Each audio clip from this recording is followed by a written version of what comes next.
Oh, tais-toi, tu es la honte de ce sport. La ferme, vieux con, toi et ton pote, vous savez pas d'où je viens. Ta famille et toi, vous pétez dans la soie. Tu crois que t'es un boxeur? Prouve-le!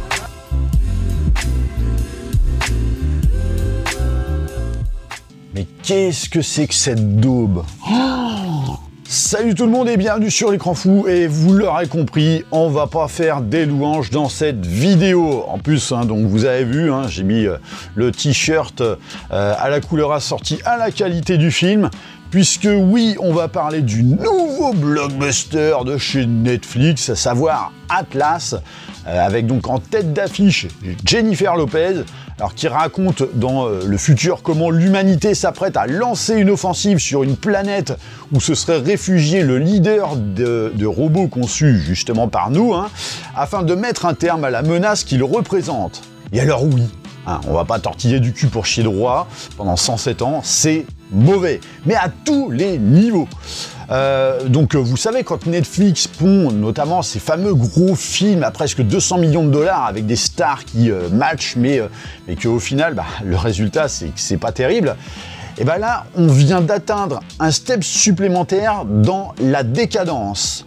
Même si le film, effectivement, n'a pas écopé de 200 millions de dollars, lui, on parle d'un tout petit peu plus de la moitié en termes de budget, ce qui est quand même déjà pas mal dans le sens où, en dehors des acteurs, c'est pas le scénario qui a coûté cher, visiblement, ni le traitement des CGI, ni même le tournage, puisqu'il est à 85% fait sur fond vert, avec notamment une actrice qui se retrouve dans un méca, quoi. À titre de comparaison, l'an dernier, The Creator, c'était 85 millions de dollars de budget pour un tournage sur plusieurs endroits du monde, tout en intégrant du CGI dans absolument chaque plan. Mais quand même avec un traitement graphique beaucoup plus honorable, quoi. Mais là, c'est juste honteux, quoi. C'est-à-dire qu'en voyant les trailers, on était en droit d'espérer, allez, un film bourrin. Et pourquoi pas? Moi, je suis pas contre, si ça s'assume comme tel et que ça envoie vraiment du pâté, je prends.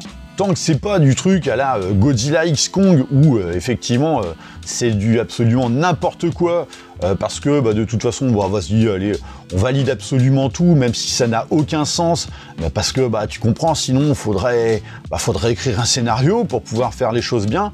Donc oui, moi j'ai rien contre le bourrin, mais sauf que là, on s'emmerde à chaque instant, quoi. Parce que c'est un film qui, au final, ne sait absolument pas du tout ce qu'il doit être. C'est-à-dire que il essaie d'être bourrin, mais il n'y arrive pas, parce que c'est mal mis en scène, c'est moche à souhait. Donc film réalisé par Brad Peyton, qui en gros est celui qui a pondu San Andreas, Rampage, donc tous les gros films bourrins dernièrement avec Dwayne Johnson. Donc bon, on s'attendait à quelque chose de, quelque chose de bourrin, mais un tant soit peu bien mis en scène, sans trop chipoter. Mais là, c'est dégueulasse, quoi. Parce que, en fait, ce film, c'est ni plus ni moins qu'une cinématique de jeu vidéo, quoi. Ou alors c'est à l'image de, vous savez, ces fameux Navtools dans la veine de Invaders, ou encore Occupation Rainfall, Beyond Skyline ou Skyline 3, et autres nullités de ce genre, Donc on parle quand même de films à maximum 20 millions de dollars de budget. Donc ici, Atlas, c'est 5 ou 6 fois plus, quoi. Et on te gonfle le truc avec un casting, mais totalement publicitaire, puisque par exemple, il y a Mark Strong, qui en fait est dans le film, allez, 5 minutes, t'as Sterling K. Brown, t'as Simu Liu, et alors tout ce beau monde, ça joue mal, mais mal. Mais tout ça, on s'en fout, puisque le but est évidemment de mettre en lumière l'héroïne du film, donc Atlas, sous les traits d'une Jennifer Lopez qui ne justifie à aucun moment d'une quelconque raison de son choix de casting. Oui, parce que on va pas se mentir, mais J-Lo, c'est pas l'actrice que, de manière générale, on embauche pour son talent d'acting, mais plutôt qu'on va prendre quand on veut coller une pépé avec une belle plastique, quoi. Sauf qu'ici, on l'a finalement choisi pour l'inverse. Et oui, puisque finalement sa plastique, vous ne la verrez pas, vu que, comme je le disais, elle est à 80% du film assise dans un méca, mais choisie plus pour véhiculer des émotions. D'accord. Parce qu'en vérité, le film n'est pas ce qu'il paraît. Vu que je disais qu'effectivement, il essayait d'être bourrin, finalement, il n'y arrive pas. Alors, je dis pas qu'il n'est pas bourrin, mais c'est, en fin de compte, pas sa priorité. Non, puisque l'arc principal, c'est de développer une amitié entre une humaine réticente à l'intelligence artificielle et une IA, justement. Et alors, j'aime autant vous dire, c'est une souffrance de tous les instants. Dans le sens où, déjà, Jennifer Lopez, son personnage, il est juste insupportable.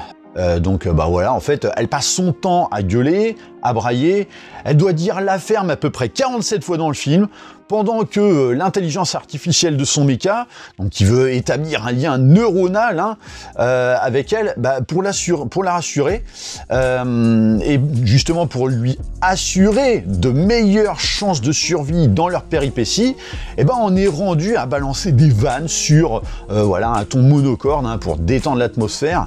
Bref, c'est du blablatage sans intérêt, parsemé de séquences d'action qui en fait ne sont que des contextes à remettre en cause leurs relations mutuelles et notamment amener à davantage de chamaillerie, quoi. C'est ça, c'est ni plus ni moins que ça. Donc quand je disais que le film essayait d'être bourrin, mais n'y arrive pas, il essaie aussi d'être une sorte de drame, mais il n'y arrive pas non plus. Mais tout simplement parce que, clairement, les scénaristes, ils s'en battent les glaouis de ce qu'il faut raconter. D'ailleurs, de toute façon, c'est pas compliqué, hein. C'est la foire à l'invraisemblance, mais sur 2 heures. Alors, 2 heures qui sont tout simplement interminables. Mais quand je dis invraisemblance, genre, c'est... ah ouais, mais alors du coup, si on fait ça dans l'histoire, ça contredit ce qui a été fait ou dit, justement, quelques minutes avant, quoi. Et là, t'as le chef scénar qui va répondre « Ouais, mais c'est bon, t'inquiète, on s'en fout, de toute façon, on va le faire quand même. » Et genre, même la planète où ça se passe, alors un coup, elle se retrouve dans la neige, t'as l'impression d'être à l'Everest en période de tempête, tu sais, elle fait 1 km, t'as l'impression que finalement il fait 35 degrés dans l'équivalent d'un Grand Canyon, et puis 100 mètres plus loin, elle va se bouffer une tornade avec des éclairs qui feraient rougir Zeus, quoi. Donc il n'y a rien qui tient debout, et c'est, mais comme je le disais, c'est interminable. Ça faisait longtemps que je ne m'étais pas autant fait chier devant un film. Sans parler des scènes de surexposition, alors notamment au début du film pour tenter un petit peu d'expliquer le contexte, ou encore même les souvenirs d'enfance de l'héroïne, qui tentent un petit peu de raccrocher les wagons via des révélations. Oh, oulala, comme on s'y attendait pas du tout. Ah, si vous vouliez vous faire surprendre, faut le savoir, hein, vous n'êtes pas à la bonne adresse. Quoique, en fait, il y a bien des moments où tu te dis non, le film peut pas s'orienter dans une direction aussi basique. Il y a bien un truc derrière. Donc tu t'attends effectivement à quelque chose d'un peu ficelé, mais bon, qui casse pas non plus 3 pattes à un canard, hein. Et à la fin, t'es quand même surpris parce que finalement, on a préféré te coller le truc ultra basique, quoi. En fait, le film devient imprévisible parce qu'il déjoue tes attentes, mais finalement pour proposer du rien derrière, quoi. Bref, c'est totalement nul. Notamment quand tu découvres les motivations du méchant, hein, mais t'as envie d'aller dans les burlingues de chez Netflix et tarter le mec qui a validé un tel scénario, quoi. Et alors l'originalité dans ce film, c'est une notion totalement inconnue, quoi. Hein. C'est-à-dire que ça pompe allègrement dans absolument tout, et ça ne crée rien. On en passe du Pacific Rim à Starship Troopers, mais bon, pour finalement atteindre plus le même niveau que les Starship Troopers de E3, donc c'est vous dire. Ça tape aussi dans Edge of Tomorrow, AI, Blade Runner, même Alien le retour, notamment lors d'un briefing de mission, quoi. Mais bon, tu peux piocher à droite à gauche, ça n'empêche pas certains films d'avoir su proposer quelque chose à partir de tout ce que ça empruntait, d'être un tant soit peu original. Là, rien, nada, niet, que dalle. Et même la musique du film, qui est prédominante, au point que même quand l'héroïne visualise des souvenirs de son enfance, ces souvenirs ont une musique de fond. Et c'est envahissant, et alors clairement, mais du niveau d'une bande originale de navet ou même de nanar de science-fiction, quoi. Bref, il n'y a rien à garder. Enfin voilà, je pense que vous l'avez compris, c'est nul, nul, nul. Donc à caler dans la colonne des films à la Tomorrow War avec Chris Pratt, hein. Encore que lui, il avait quand même des CGI un peu plus acceptables. Mais ça peut finir au bousoscope un de ces jours, effectivement, sans aucun problème. Quoique bon, quand on sait que dans un mois, tout le monde aura oublié que ce film existe. Non mais pour vous dire, même Red Notice ou encore Agent Stone ou même The Grey Man, c'est des films, des bons films à côté de ça, quoi, proposés par Netflix. Et alors oui, c'est vrai, certains me diront que oh allez, c'est pas grave, ça reste un film qui a pour vocation d'être, distrayant, pas prise de tête, sauf que non, ça n'est rien de tout ça.